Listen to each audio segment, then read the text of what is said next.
Hello, everyone.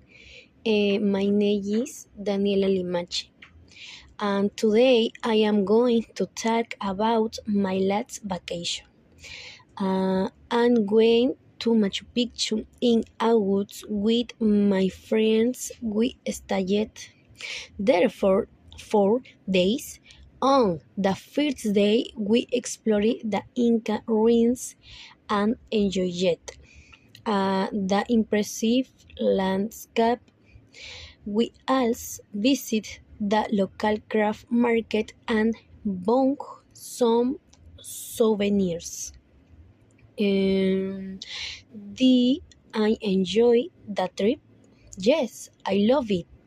It was one of the best vacations because I got to know the history and culture of Peru. Thanks.